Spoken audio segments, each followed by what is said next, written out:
सभी साधक साधिकाओं जय श्री गुरुदेव। गुरुर् ब्रह्मा गुरुर्विष्णु गुरुदेवो महेश्वराय गुरु साक्षात् परब्रह्मा तस्मै श्री गुरुवे नमः। तस्मै श्री गुरुवे नमः। तस्मै श्री गुरुवे नमः।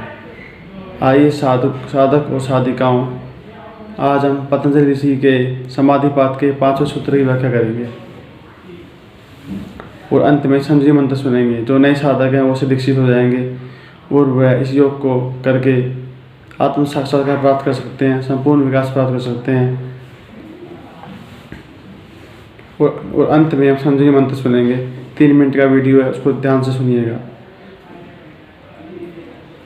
समाधिपात पंचम सूत्र। वर्तीय पंचतय क्लिष्टा अक्लिष्टा। क्लिष्ट और अक्लिष्ट वर्तियाँ 5 प्रकार की बताई गई हैं। 5 प्रकार की बताई गई हैं। क्लिष्ट और अक्लिष्ट वर्तियाँ द्वारा क्लिष्ट और अक्लिष्ट संस्कार उत्पन्न होते हैं। उन संस्कारों से पुनः वर्तियाँ उत्पन्न होती हैं। इस प्रकार से निरोध से समाधि तक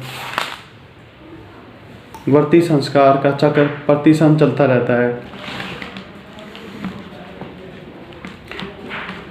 निरुद्ध चित्त गुणाधिकार का अवसान हो जाने पर अर्थात विक्षेप बीज से हीन हो जाने पर स्वस्वरूप में अर्थात विशुद्ध सत्वा स्वरूप में पाया जाता है अथवा परमार्थ सिद्धि में विलीन हो जाता है।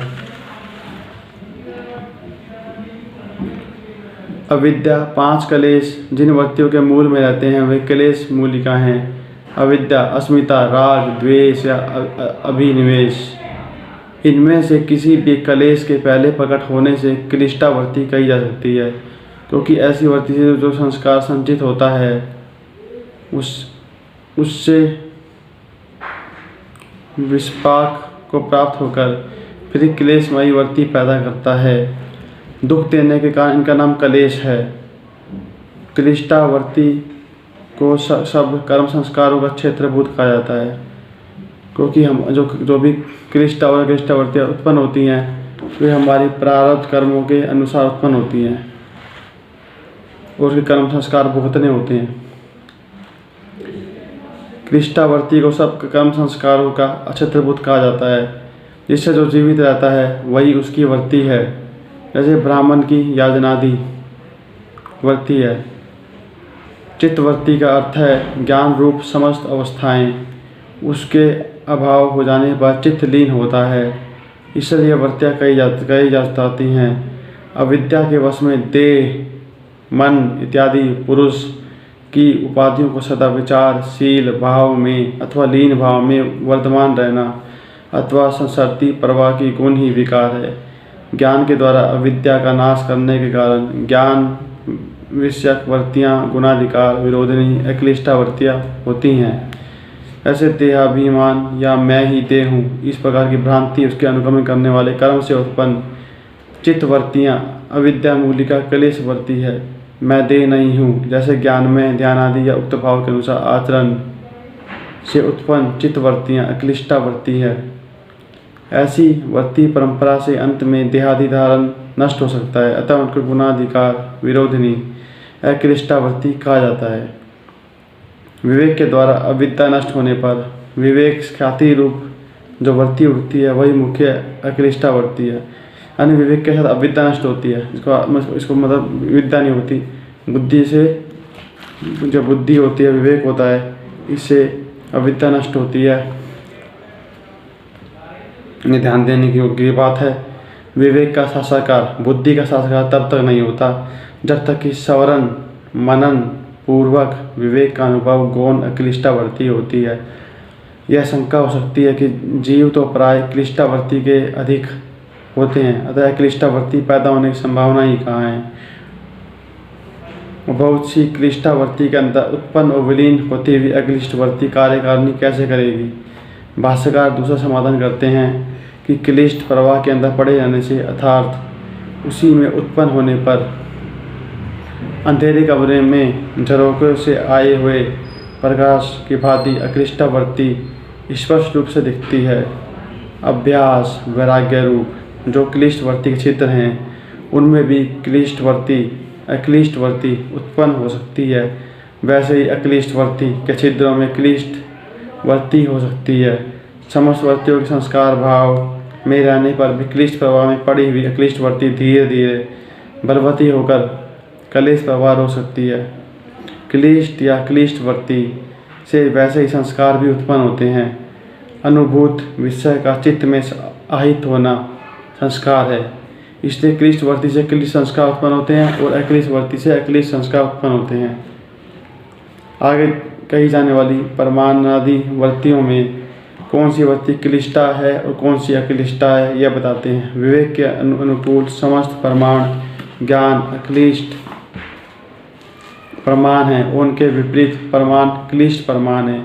विवेक काल यानी बुद्धि का जो काल होता है, जो मतलब विकास जो होता है, उसको निर्माण चित्त ग्रहण के समय से जो अस्मिता रहती है, और जो विवेक के साधक हैं जैसे अस्मिता राग आदि अक्लिष्ट विपर्य होते हैं, उनके विपरीत क्लिष्ट जिन वाक्यों के द्वारा विवेक सिद्ध होता है, बुद्धि सिद्ध होती है, उन वाक्यों से उत्पन्न अक्लिष्ट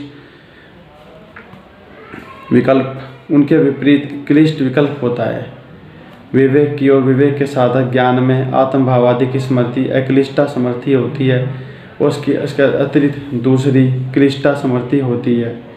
विवेक को अभ्यास तथा उसके अनुकूल ज्ञान में आत्मस्मृति इत्यादि के अभ्यास अथवा स्वयं सत्व संवेदन के द्वारा माया क्षीण होती है। निद्रा अक्लिष्टा निद्रा और साधारण निद्रा अक्लिष्टा निद्रा होती है। जिस निद्रा के पहले और पीछे आत्मसमृति ठहरती है तथा जो आत्मसमृति द्वारा क्षीण हो रही है अथवा जो साधना अवस्था में स्वास्थ्य के लिए आवश्यक होती है, वह अक्लिष्टा निद्रा कहलाती है। मतलब ऐसी निद्रा वो योग निद्रा कह सकते हैं इसको। जो सत्य है उसका विनाश नहीं होता, इसलिए दर्शन संगत लौकिक दृष्टि में हमारे पास जो सत्य के समान प्रतिमान होता है, वह जब तक लौकिक दृष्टि रहेगी तब तक सत्य रूप में प्रतीत होगा, यानी सत्य सिद्ध हो जाती है। प्राकृतिक सही पदार्थ विकारशील हैं, वे सदा एक ही रूप सत्य या विद्यमान नहीं रहते हैं। उनकी सत्ता अलग अलग रूप धारण करती हैं। जैसे मिट्टी है, मिट्टी का घड़ा बन जाता है, मिट्टी का घड़ा बन गई। घटावस्था में मिट्टी का ध्वंस नहीं हुआ, परंतु मिट्टी पहले पिंड को त्याग कर दूसरे घट के रूप में विद्यमान रही। इस प्रकार से लौकिक दृष्टि से प्रतिमान रूप द्रव्य ही रूपांतरण ग्रहण करके विद्यमान रहते हैं। उनका पूर्ण अभाव हम कभी सोच नहीं सकते। जैसे पानी से बर्फ बन जाता है, पानी से बर्फ बन गया, फिर उसका वाष्प बन गया, फिर दोबारा पानी बन जाता है, वह द्रव्य उसी रूप में प्रकट हो जाता है, अपने उसी रूप में प्रकट हो जाता है, उसी रूप में।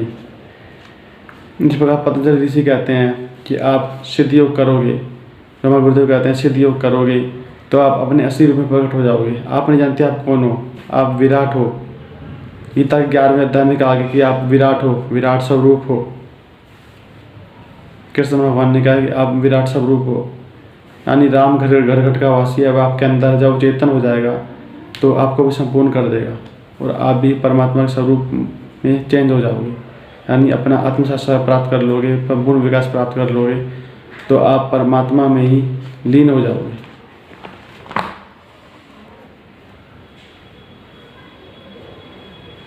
द्रव्य के रूप में लौट आने को नाश कहा जाता है, अतएव नाश का अर्थ है कारण में लीन रहना। अतः लौकिक दृष्टि से मुक्त चित्त अपने उपादान अवस्था में लीन है, ऐसा अनुभव होता है। दुख प्राहरण की दृष्टि तथा परमार्थ सिद्ध होने पर जब तीव्र दुख की संपूर्ण निवृत्ति होती है, जो तीव्रता होते हैं ना, आदि दैहिक, आदि भौतिक, आदि दैविक, ये तीव्र ताप हैं। ये मतलब ये कुंडली जात होने से नष्ट हो जाते हैं गुरुदेव के साधना करने से, सिद्ध योग करने से त्रिगुणातीत हो जाता है, मुक्त हो जाता है मनुष्य से। पुनः उनका कोई भी वक्त भाव होने की संभावना नहीं रहती है। इस कारण चित्त परलीन का अभाव प्राप्त सा हो जाता है। उस समय चित्त त्रिगुणा साम्य रूप में रहता है। दुख के कारण केवल दृश्य के सहयोग के अभाव में होता है। धर्म में, ध्यान में चित्त सत्व अपने यथार्थ स्वरूप में अर्थात रज तम मलहीन विशुद्ध सत्य रूप में रहता है और कैवल्य में स्वकारण में लीन हो रहता है।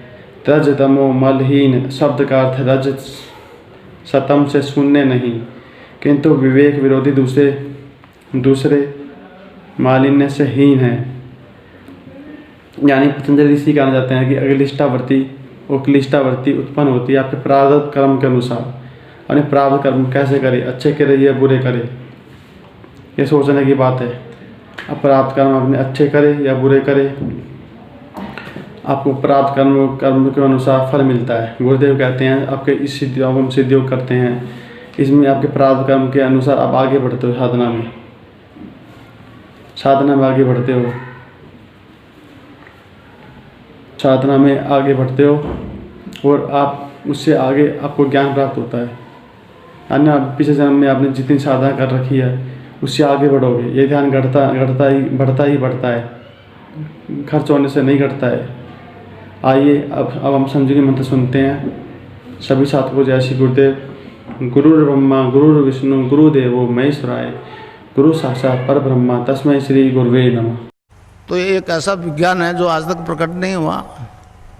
महर्षि अरविंद ने कहा है कि इस देश का उद्धार 2 मंत्र करेंगे।